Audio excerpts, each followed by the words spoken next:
நல்லபடியாக திருமணம் நடத்தணும், பத்திரிக்கையாளராக இருந்து நேர்மையாக வாழ்ந்தது போதும், சிறப்பாக இருக்கணும்னு சொல்லி ஜனவரியில் இருந்து எனக்கு அங்கீகார அட்டை ரத்தாயிடுச்சு. நானும் வேலையை விட்டுட்டு என்னோடய மகன் கல்யாண வேலையில் இருக்கிற நேரத்தில் தான் கடந்த 23ஆம் தேதி எனக்கு ஒரு பெரிய விபத்து ஏற்பட்டுச்சு.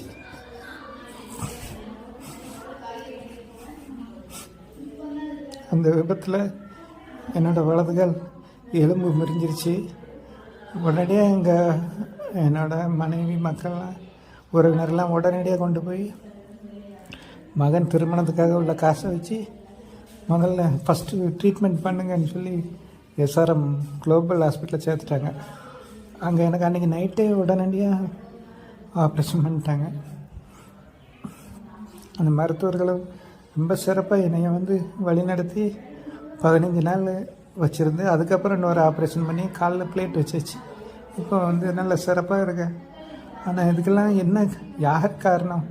நான் ஒரு பத்திரிகையாளரும் இல்லை, அரசு நிதி கிடைக்காது அப்படின்ட்டு இருக்கிற நேரத்தில் தான் மனிதநேய மக்கள் கட்சி தலைவர் ஜவஹர்லால் அவர்களை நாடினேன். அவங்க உடனடியாக முதலமைச்சர் ஸ்டாலின் ஐயா அவர்களுக்கு ஒரு கடிதத்தை எழுதினாங்க. அந்த கடிதத்தோட பிரதிபலனை மாற்றத்திற்கான ஊடகவியலாளர் சங்கத்தோட அசீப் சார் என்னை உடனடியாக தொடர்பு கொண்டாங்க. என்ன உங்களுக்கு பிரச்சனை செய்யுது, என்ன ஏது எங்கிட்ட சொல்லியிருக்க வேண்டியதுன்னு உடனடியாக என்னோட நிலைமையை அமைச்சர் உதயநிதி ஸ்டாலின் அவர்களுக்கு எடுத்து சொல்லியிருக்காங்க.